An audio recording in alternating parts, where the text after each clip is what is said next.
that we've got recommissioned to pull the Lanc and the Mosquito.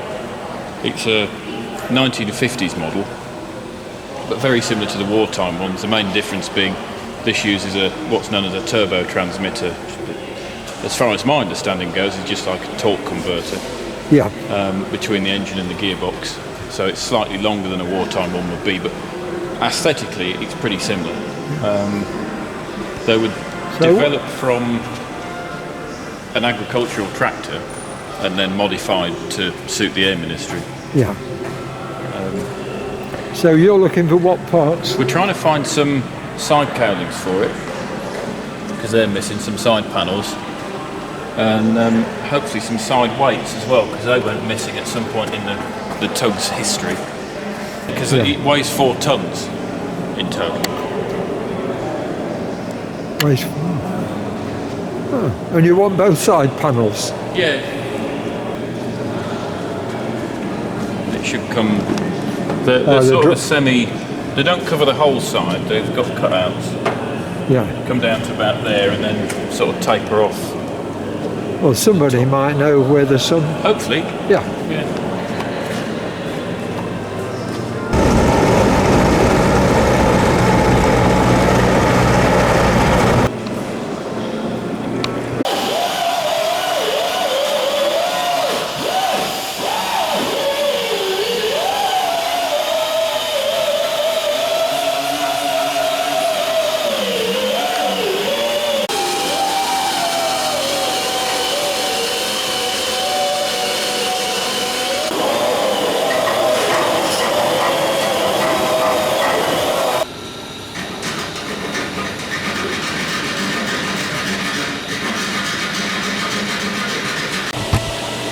You got the new trailing edge in it? Yeah. And are you rounding the rivets both sides or just doing a cheese head like? No, just one uniform route, just doing them normal. Yeah, no problem making the joining the two trailing edges together. Oh, it took me about a day and a half to file them. Oh, did it? Yeah. And it still needs reworking once it's been peeled off, so don't make that properly. Wouldn't it be better to have them milled flat? Yeah, but the trouble is the sections are not flat, they're tilted. Yeah, they are tapered. You have more problems setting the machine up so it cuts flat, and it's easier to do it with a file. Yeah. Is it hard material to drill through? It is, because they've once they cast it, they sent it away and got it heat treated. Yeah. So it's. What's that, cutting paste? Yeah, just lubricant. Oh, okay. What's that attachment for? Sorry? What's that attachment for the drill? So I'm square to the skin. Oh yeah.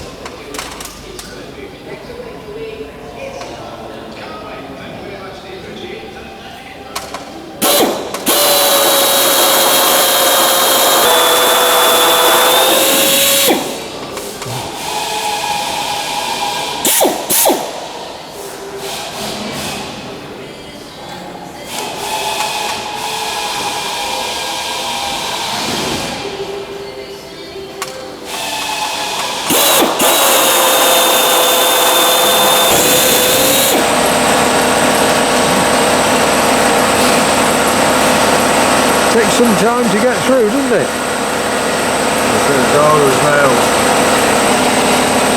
That's a cold old drill. Is it? Yeah. How long will it last? What, the drill? Before it needs sharpening, or don't you bother to sharpen? Can't sharpen. No. Throw them away. Yeah. Thank you. So, once I've got it off, I've got to tidy up the joint, deburr all the holes. Then I've got to trim all the skins back because they're not final trim yet. Yeah. Then the splice has to be drilled, countersunk and riveted. So that has to be riveted into one piece then. Yeah. And then I've got to rework because the two pieces don't match properly. Yeah. Then I've got to rework that so it's all the same contour all the way round. Then get it painted. Then fit it. Then rivet. So it'll be a late afternoon before you finish. Yeah. Late afternoon, a month on Wednesday. Right, thanks Keith, that was good. I've just counted up on that one, Keith, and there's about 200 holes you've got to drill.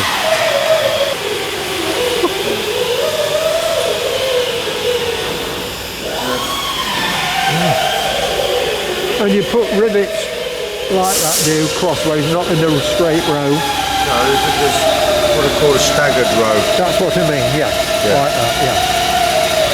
So. Right, thank you. The splice.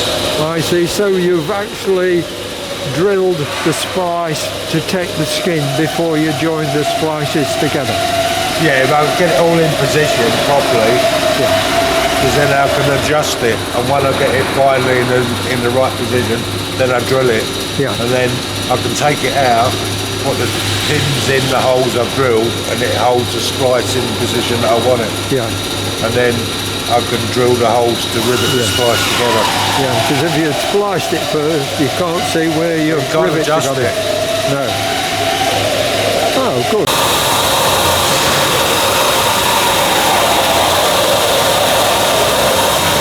Well, it's a good sized tank anyway. As you can see, it's not plumbed in yet. No. And that's the compressor?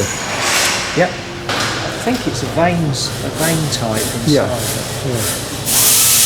Oh, what's that one? Oh, is that... That's the standard thing that makes all the racket when it shines up. And then that one behind... Yeah, that's a noisy old thing, isn't it? Do what, mate? All your holes drilled, no broken drills in the No, I didn't break any drills. Oh, that was good. Blunted a couple. Yeah. So now you're trimming it. The skins I am, yeah. Have you got the two pieces riveted together, yeah? Yeah, it's on the bench. Can I have a look? Yeah. So, thank you.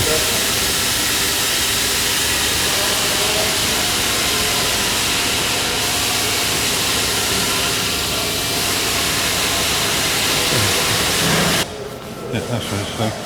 You can see where it's spliced. Yeah. On the other side, it's double countersunk. Yeah. Will these holes have to be opened out? No, that's how they are. They just need clearing. Yeah. They're at 8th and they have to go to the clearance, which is number 30. Yeah. Which is a few thou overside. Because a 8th rivet won't go in an 8th hole. No. So you have to give it a little bit of clearance for the rivet to How go. much clearance would you give it then? No. Yeah, they'll get opened out 2 thou once it's all assembled. Yeah. Last thing you do, open the holes out, put the rivet in it. Yeah. So you'll have it all painted and cleaned before it's drilled through again?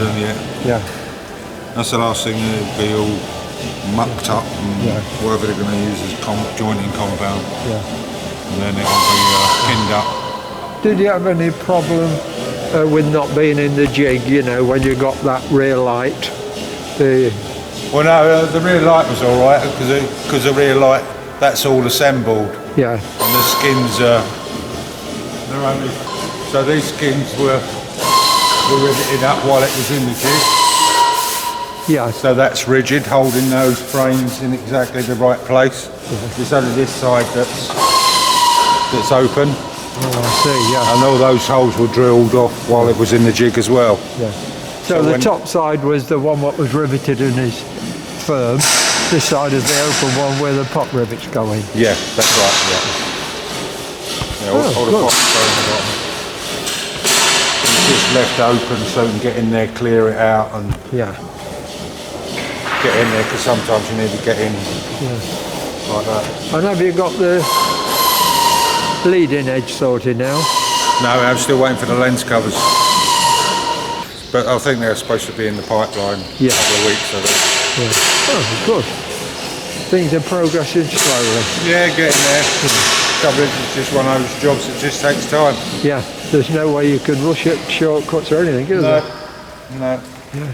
It's all right if you can go and get a bit off the shelf. Yeah. But when you've got to make everything by hand, that is it, isn't and then you've got no drawings to work to. Aren't there many drawings available for the Lancaster? There are lots of drawings, but the trouble is, a lot of them, all the measurements and everything, are all illegible. or you can see a fraction of it, and then you can guess what it is, and then you've got to go to the job, measure it, and then you can turn around and say, oh yeah, that dimension is that, and draw it in on it. But again, it's all time. That extrusion, it tapers kind of that way, but it also tapers that way. So you've got to try and drill it so it's nearly parallel through, but you can't drill it too far out because you've got to try and keep the heads of the rivet, the actual manufactured head, they should be flush to the skin as you put it in, and then the angled side should be where you form the tail. Because otherwise, as you rivet it in, all it does is cuts into the skin. So it's trying to get it like that, but as soon as you go through this side, using it as a flat side, then these holes migrate back. That compressor's come in, we'll end it there. Thanks, Keith. All right. We make to ensure the spaces are fitted correctly. Well, I don't know whether you can just see there, but John has physically bolted through 3 of the plates that we made. So that's to ensure that the spacing is for correct. the other ones that go in will be correct. 1, 2, Yeah, there's one that you can just see if you took it down here. I can see what. Of course, I can see 3 because one of them's on the other side. Brackets the other side. That's right. So that's obviously something that we've knocked up to see if it'll work. And it does. And it does. So when we come to do Jane, we'll be able to replicate that.